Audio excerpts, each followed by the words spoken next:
I still don't know how I survived. Maybe it was just not yet my time. It was late July 2016, my 5th month as a rookie fisherman. Just another trip off the east coast of Florida, 15 miles into the Atlantic.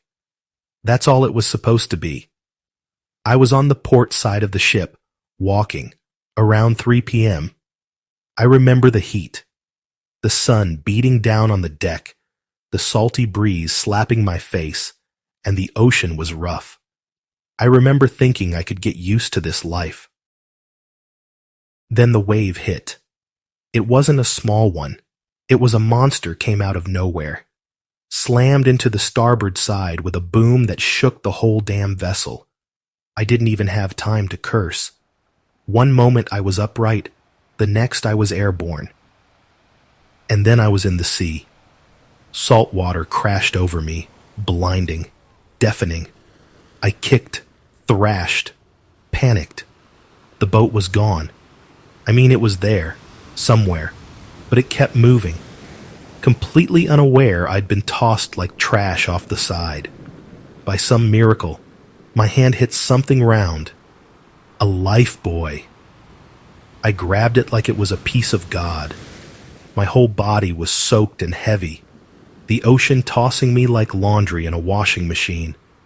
But I tied the buoy to my waist, hugged it tight, and tried to breathe. They didn't see me. Nobody saw. The boat kept going, a white dot fading into the chop. That was the start of my life's ordeal. For 3 hours, I fought the sea. Waves pounded me from every direction. My hands cramped around the buoy. My legs burned trying to keep upright. I kept glancing around, praying to see the boat turning back. But they were long gone. I knew the odds. There was no way they could pinpoint where I went over. The Atlantic's too big, too angry. I remember thinking about my mother, about my brother Danny. I thought about dying. Not heroically, just disappearing. No sound, no fight. Just one more name no one remembers. But then the sea calmed. Around 7 p.m., the ocean grew eerily quiet, like a sleeping beast. The waves softened, and for the first time, I could really see around me. It was impossible to tell whether I drifted toward land or deeper into the abyss. I was too tired to care. I just lay there letting the water rock me. Deep waters are never comforting. That's when your mind turns to what's beneath you.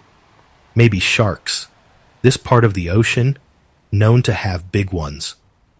I gripped the buoy tighter, eyes scanning the water.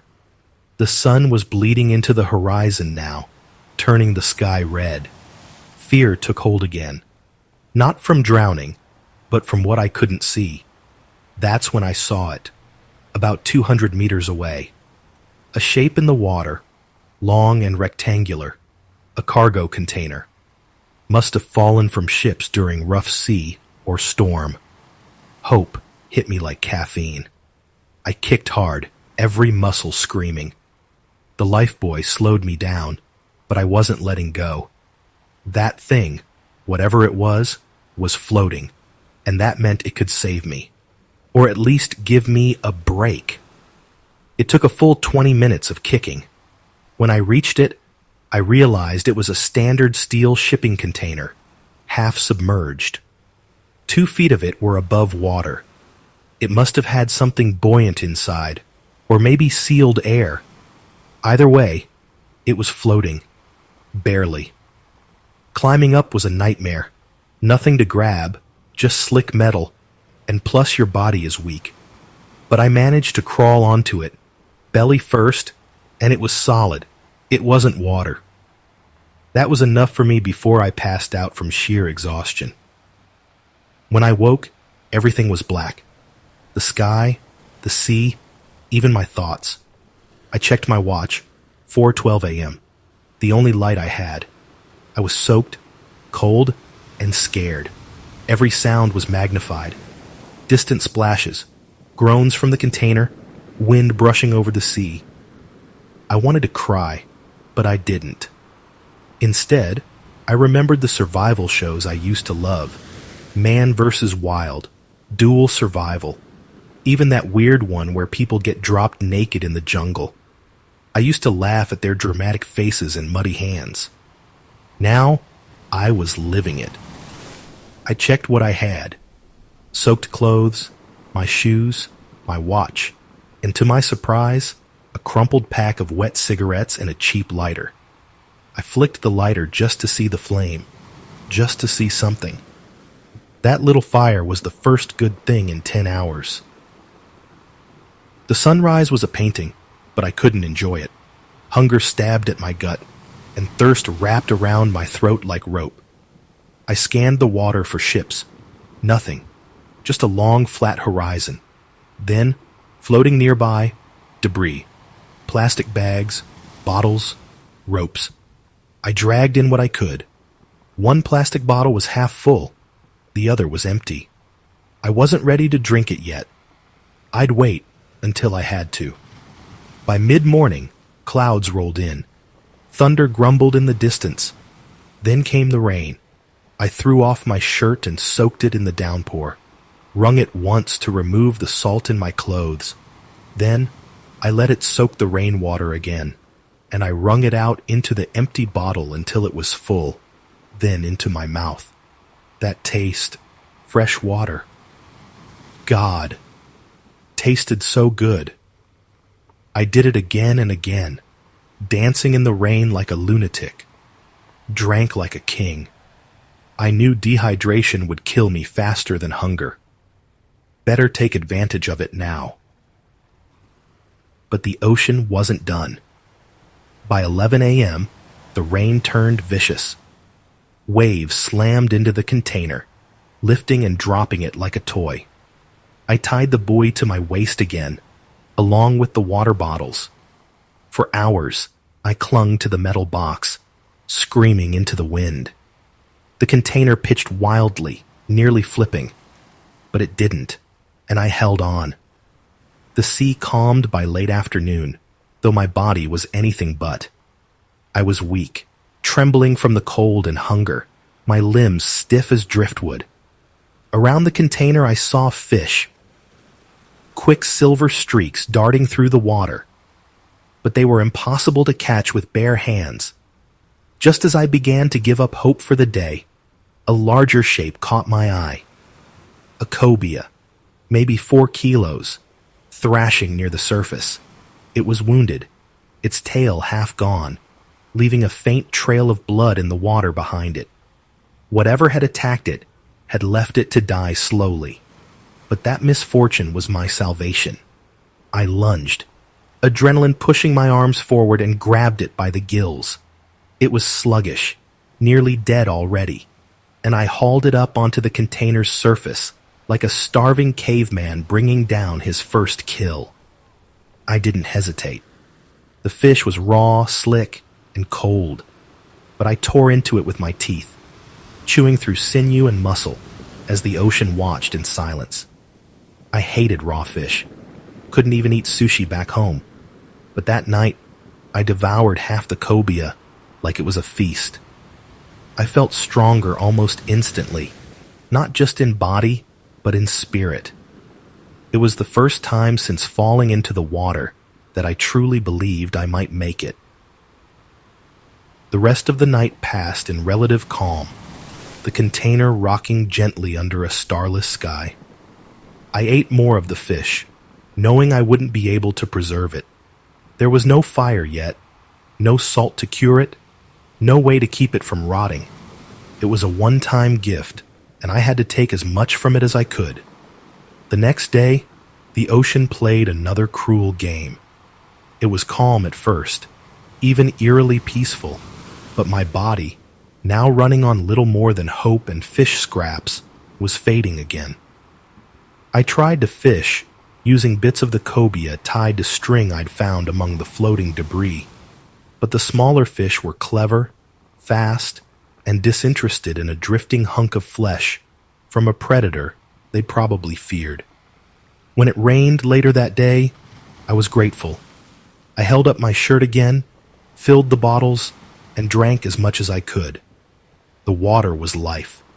The rain came heavy, but the sea stayed mostly calm, and for a brief window of time, I almost felt okay. Not good, not strong, but okay.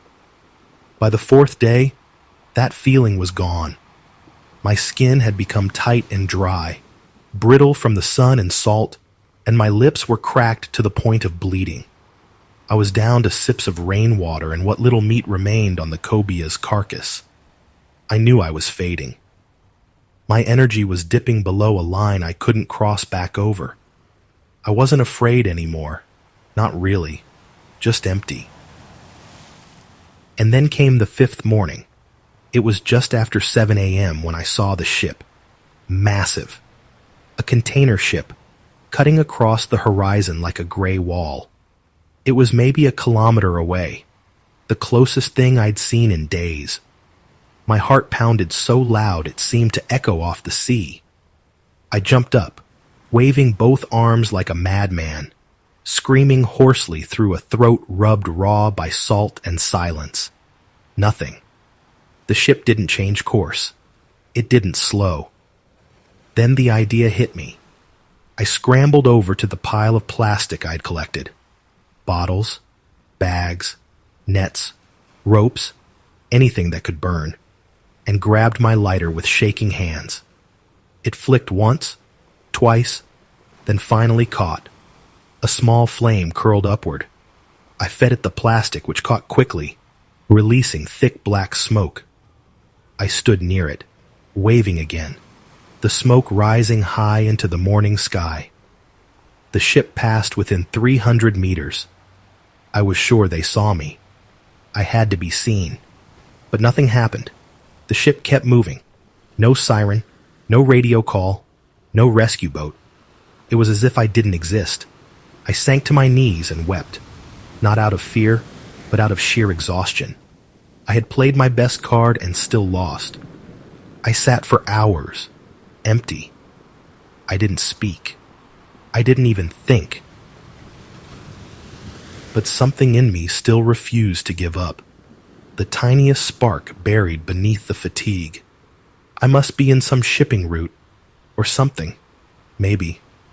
Who knows? That evening, I stripped the last of the cobia meat from the bones, cleaned them in salt water, then made a small fire using dry bits of plastic. I roasted the bones and chewed through them as slowly as I could. It was awful, and my body protested every bite. But even the tiny fragments of calcium gave me something to work with. Then I started gathering, again, every plastic scrap I could find floating nearby.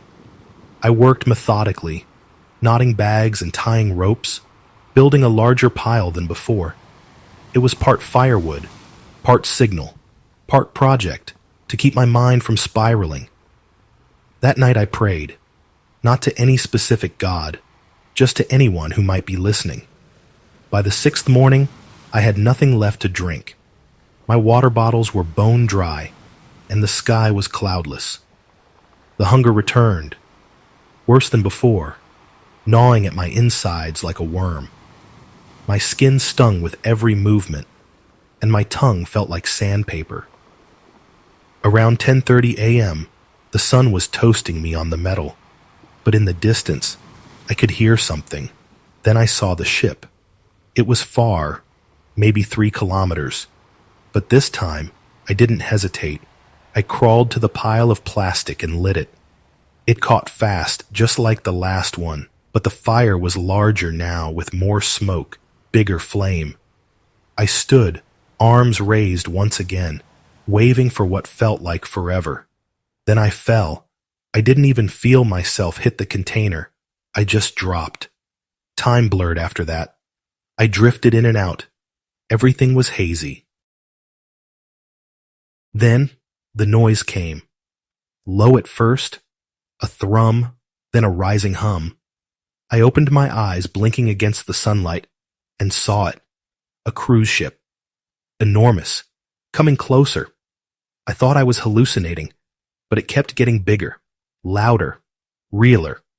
Later, I found out that a boy on board had been playing with the stationary binoculars mounted on the observation deck. He saw the smoke. He told his mother, and she alerted the crew. They changed course and saved me. That kid saved my life.